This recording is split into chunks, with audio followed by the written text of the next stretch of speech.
YSR Congress party అధ్యక్షుడు మాజీ ముఖ్యమంత్రి జగన్మోహన్ రెడ్డికి ఆ పార్టీ ఎమ్మెల్సీ షాక్ ఇచ్చారు. మండలి డిప్యూటీ చైర్పర్సన్ జాకియా ఖానం తన ఎమ్మెల్సీ పదవికి రాజీనామా చేశారు.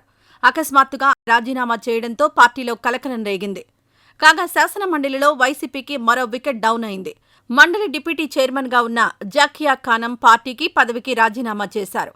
బుధవారం ఉదయం 11 గంటల సమయంలో బీజేపీలో చేరే అవకాశం ఉన్నట్లు సమాచారం. ఇప్పటికే బీజేపీ రాష్ట్ర అధ్యక్షురాలు దగ్గుబాటి పురంధేశ్వరి, మంత్రి సత్యకుమార్ను జాకియా ఖానం కలిసినట్లు తెలియవచ్చింది.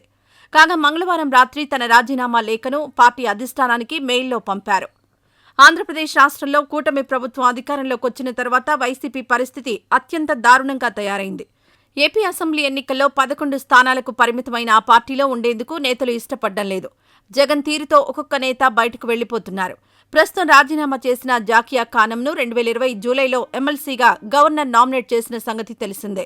ఈ వీడియో నచ్చితే లైక్ చేయండి. అలాగే మా ఛానల్ ని ఫస్ట్ టైం కనుక చూస్తున్నట్టయితే ఇప్పుడే సబ్స్క్రైబ్ చేసుకుని పక్కనే ఉన్న గంట సింబల్ ని యాక్టివేట్ చేసుకోండి. అప్పుడే మేము పెట్టే ప్రతి వీడియో మీకు నోటిఫికేషన్ గా వస్తుంది. అలాగే ఈ వీడియో పూర్తిగా చూసినందుకు ధన్యవాదాలు.